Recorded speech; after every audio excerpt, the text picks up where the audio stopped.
ऐसा दिखता हूँ वैसा, जैसा दिखता हूँ वैसा ही अंदर हूँ मैं।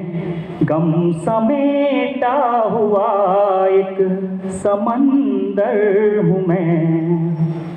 जैसा दिखता हूँ वैसा ही अंदर हूँ मैं। गम समेटा हुआ एक समंदर हूँ मैं। गम समेटा हुआ एक समंदर हूँ मैं। जैसा दिखता हूँ वैसा ही अंदर हूँ मैं। गम समेटा हुआ एक समंदर हूँ मैं।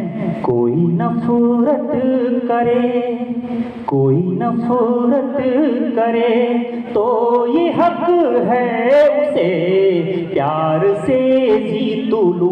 वो सिकंदर हूँ मैं, प्यार से जीत लूं। वो सिकंदर हूँ मैं। जैसा दिखता हूँ वैसा ही अंदर हूँ मैं। टूट जाऊंगा फिर। ये लाइनें मेरे दिल के ज़्यादा करीब हैं। मैं जानबूझ के इसको लिखा था, इसलिए कि ये जो सम्मेलन बुलाने का मेरा मकसद था वो यही था कि एक साथ इन लोगों को मैं मंच दे दूं। कौन किस वक्त कहाँ रहेगा, कब किससे मुलाकात होगी, ये बिल्कुल नहीं पता है किसी को। हम ही आप लोगों के बीच में हैं।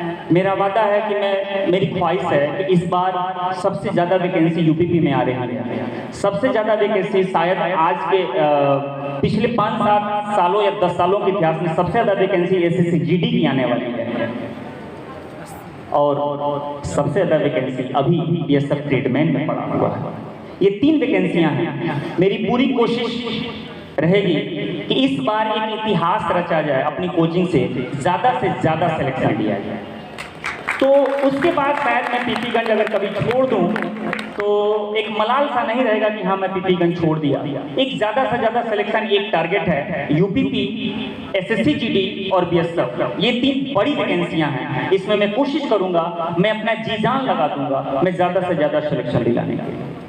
तो उसीलिए मैं एक आज हूँ, कल पता नहीं कहाँ रहूँगा, मुझे नहीं मालूम। तो उसीलिए एक चंद लाइनें मैंने लिखा है।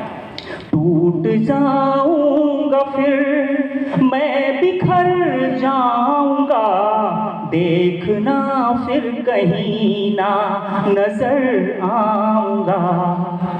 टूट जाऊंगा फिर मैं बिखर जाऊंगा, देखना फिर कहीं ना नजर आऊंगा।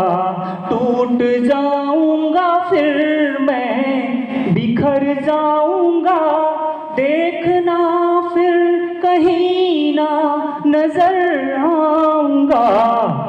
मैं तो गुल हूँ यही, गुल का मतलब फूल होता है। मैं तो गुल हूँ यही है ये फितरत मेरी, बन के खुशबू हवाओं में भर जाऊंगा। बन के खुशबू हवाओं में भर जाऊंगा। टूट जाऊंगा फिर मैं बिखर जाऊंगा, देखना फिर कहीं ना नजर आऊंगा। आखिरी कड़ी इसका है।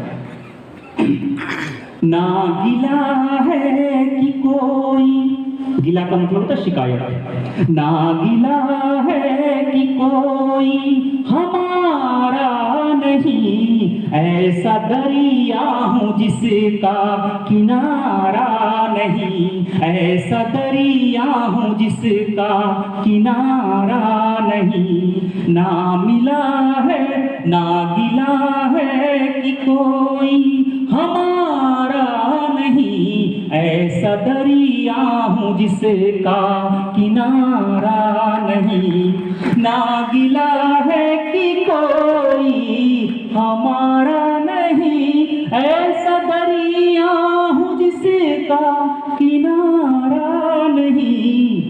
थम गया अगर कहीं, थम गया अगर कहीं तो समझना यही, थोड़ा ठहरा हुआ हूँ मैं हारा नहीं, थोड़ा ठहरा हुआ हूँ मैं हारा नहीं, थोड़ा ठहरा हुआ हूँ मैं हारा नहीं। मैंने अपनी जिंदगी में कभी हार नहीं मानी।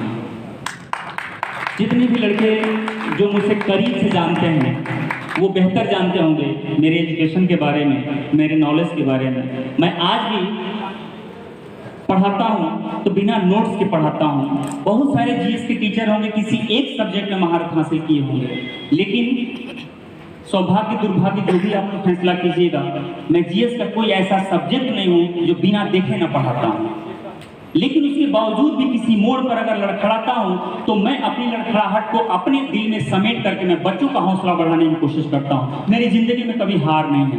हार से मैंने इतना सीख लिया है, इतना सीख लिया है कि हार से मैंने मोहब्बत कर लिया। हार ही मेरी गर्लफ्रेंड है, हार ही मेरी वाइफ है, हार ही मेरी जिंदगी।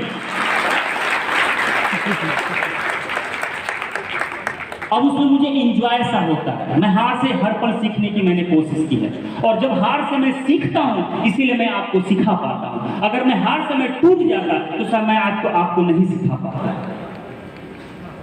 इससे बहुत सारे लोगों ने मुझसे कहा कि सर हमेशा मोटिवेट करते रहते हैं, तो मैं मोटिवेट इसीलिए कर ले जाता हूँ कि मैंने हार से बहुत कुछ सीखा। मेरी जिंदगी में बहुत सारे ठोकरें रही, मैं बहुत बार टूटा हूँ, लेकिन टूट के हमेशा हौसलों की तरह से खड़ा रहता हूँ।